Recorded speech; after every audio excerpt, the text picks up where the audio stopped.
صبح شام کی مسنون دعائیں. جو شخص صبح شام 100 مرتبہ سبحان اللہ و بحمدہ پڑھے، یعنی صرف اتنا، تو اللہ تعالیٰ اس کے تمام گناہ معاف فرما دیں گے، اگرچہ سمندر کی جھاگ کے برابر ہو. اس کی عادت کیسے ڈال سکتے ہیں آپ؟ کیونکہ مصروف ہے نا سب، تو اتنا وقت تو نہیں ہوگا کہ جا نماز پہ بیٹھ کے 100 دفعہ پڑھ کے پھر اٹھے. کوئی ایک خاص کام جو آپ کو روز کرنا ہے، تو اس خاص کام کے ساتھ آپ ایک خاص ذکر جو ہے وہ اپنا باندھ لیں. ایک تو ہے نا کہ ہر وقت کوئی بھی ذکر آپ کریں، لیکن یہ جو مخصوص اذکار بتائے گئے مخصوص اوقات میں کرنے کے، تو ان کا فائدہ جب ہی ہوتا ہے جب ہم ان کو اوقات کی پابندی کے ساتھ کرتے ہیں. اور اصل میں اس کے پیچھے حکمت بھی یہی ہے وقت بتانے کی، کہ پھر انسان اس میں مس نہیں کرتا. صبح ہوئی، اللہ کی یاد آئی، اور سنت کے مطابق جو آپ صلی اللہ علیہ وسلم نے بتایا وہ ذکر کرنا. ویسے تو آپ کوئی بھی کر سکتے ہیں، ہر ذکر میں فائدہ ہے، لیکن آپ کے نقشے قدم پہ چلنا، جہاں آپ نے قدم رکھا وہیں پیچھے رکھنا، اس کا لطف ہی کچھ اور ہے. ٹھیک ہے نا، یعنی اس میں تھوڑا فرق ہو جاتا ہے. پھر چلیے، آپ صلی اللہ علیہ وسلم نے فرمایا صبح و شام 3 مرتبہ یہ دعا پڑھنے والا دن اور رات کی تکلیفوں اور نقصان سے محفوظ رہتا ہے.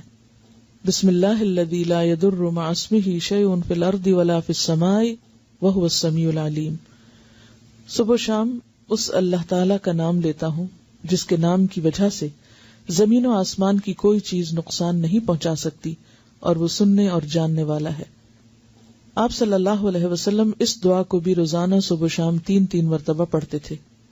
اللہم عافنی فی بدنی، اللہم عافنی فی سمعی، اللہم عافنی فی بصری، لا الہ الا انت. اس دعا کو آپ صبح اور شام کے مثلا سنت کے بعد یا فرض کے بعد اگر مقرر کر لیں تو انشاءاللہ تعالی پھر بھولیں گے نہیں. اے اللہ میرے بدن میں عافیت عطا فرما، اے اللہ میری سماعت میں عافیت عطا فرما، یعنی میرے کان ٹھیک رکھ. اے اللہ میری بینائی میں عافیت عطا فرما. آپ کے سوا کوئی بھی معبود نہیں ہے، کیونکہ انسان کی جسمانی صحت اس کی عبادت کے لیے، اس کے کام کاج کے لیے، فرائض کی ادائیگی کے لیے بہت ضروری ہے. تو آپ صلی اللہ علیہ وسلم 3 بار صبح اور شام یہ پڑھتے تھے. اب ویسے تو آپ ایک بار بھی پڑھ سکتے ہیں، لیکن اصل سنت کیا ہے؟ پھر 3 بار پڑھنا. آپ صلی اللہ علیہ وسلم نے فرمایا کہ جو شخص سورہ اخلاص، سورہ فلق اور سورۃ الناس صبح و شام 3 بار پڑھے گا تو وہ ہر قسم کی آفت سے محفوظ رہے گا. ترمذی کی روایت ہے. آپ صلی اللہ علیہ وسلم نے سیدہ فاطمہ رضی اللہ تعالی عنہا کو ہر صبح و شام یہ دعا مانگنے کا حکم دیا تھا، یعنی آپ نے اپنی بیٹی کو یہ دعا سکھائی تھی. یا حی یا قیوم برحمتک استغیث فاصلح لی شأنی کلہ ولا تکلنی الی نفسی طرفۃ عین. اے ہمیشہ زندہ اور قائم رہنے والے، آپ ہی کی رحمت کا واسطہ دے کر فریاد کرتا ہوں کہ میرے سب کاموں کو درست کر دیں اور مجھے میرے نفس کی طرف پلک جھپکنے کی دیر کے لیے بھی حوالے نہ کریں. اس کا کیا مطلب ہے؟ مجھے میرے نفس کے حوالے ایک پلک جھپکنے کی دیر بھی نہ کریں. کیوں؟ مجھے مسلسل اپنی حفاظت میں رکھیں، میں بھٹکنے نہ پاؤں. ومن یکفر بالطاغوت، تو طاغوت میں سب سے پہلے خود اپنا نفس آتا ہے. ان النفس لامارۃ بالسوء. اور اگر انسان اپنے نفس کی باتیں ماننے لگ جاتا تو کبھی بھی پھر وہ اللہ کی بات نہیں ماننے دیتا. تو انسان نفس کے حوالے ہوا نہیں اور پھسلا نہیں اور گیا نہیں. ٹھیک ہے، تو اس لیے یہ دعا بھی بہت اہم ہے اور بہت ضروری ہے. تو نفس کے حوالے ہونے کا مطلب کیا ہے؟ برائی کی طرف جانا. اور اس میں آپ دیکھیے کہ آپ سارا دن عہد کریں گے میں نے یہ نہیں کرنا ہے، ایسا نہیں بولنا، ایسا نہیں کرنا، اور لمحے بھر کے لیے کیا ہوتا ہے؟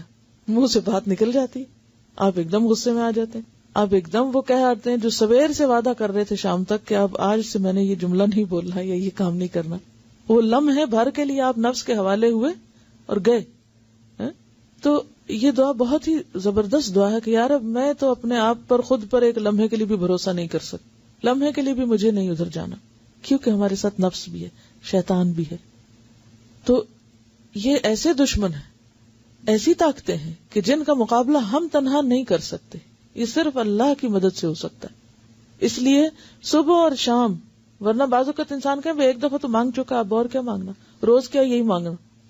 یعنی آپ کے ذہن میں یہ آ سکتا ہے کہ سویرے بھی مانگو، شام بھی مانگو، وہی باتیں، پھر ریپیٹیشن. اس ریپیٹیشن کی ہر سویر کو ضرورت ہے اور ہر شام کو ضرورت ہے کہ ہم بھولنے والے ہیں. پھر سید الاستغفار، آپ صلی اللہ علیہ وسلم نے فرمایا جس نے صبح و شام صدق دل سے سید الاستغفار کو پڑھا اور اسی دن یا رات فوت ہو گیا تو وہ جنت میں داخل ہوگا. اب آپ دیکھیں اللہ تعالیٰ نے بخشش کے کتنے سامان کیے ہیں. ایک چیز کر لو، دوسری کر لو، تیسری کر لو، یعنی یہی اس کی رحمت ہے کہ اس نے چھوڑا نہیں بھٹکنے کے لیے، یا اللہ بندوں پہ ظلم نہیں کرتا. لیکن اگر بندے خود ہی غفلت کے شکار رہیں اور کسی بھی چیز سے فائدہ نہ اٹھائیں تو پھر جبر نہیں کرتا اللہ تعالیٰ. سید الاستغفار یہ ہے، اللہم انت ربی لا الہ الا انت خلقتنی وانا عبدک وانا علی عہدک ووعدک ما استطعت اعوذ بک من شر ما صنعت ابوء لک بنعمتک علی وابوء بذنبی فاغفر لی فانہ لا یغفر الذنوب الا انت. اے اللہ، آپ ہی میرے رب ہیں، آپ کے سوا کوئی عبادت کے لائق نہیں. آپ نے مجھ کو پیدا کیا ہے اور میں آپ کا بندہ ہوں، اور میں اپنی طاقت کے مطابق آپ سے کیے ہوئے عہد اور وعدے پہ قائم ہوں. میں اپنے برے اعمال کے وبال سے آپ کی پناہ چاہتا ہوں. میں آپ کی نعمتوں کا اقرار کرتا ہوں، یعنی جو بھی آپ نے نعمتیں مجھ پر کی ہیں ان سب کا اعتراف کرتا ہوں، اور اپنے گناہوں کا بھی اعتراف کرتا ہوں. یعنی ایک طرف تو نے مجھے اتنا کچھ دیا اور دوسری طرف میرے گناہوں کے ڈھیر ہیں. آپ میرے گناہوں کو معاف فرما دیجئے، کیونکہ آپ کے سوا کوئی بھی گناہوں کو معاف نہیں کر سکتا. یعنی کسی انسان، کسی جن، کسی فرشتے کے اختیار میں نہیں کہ وہ بندے کے قصور معاف کر سکے. اصل معافی اللہ ہی کی طرف سے ہے.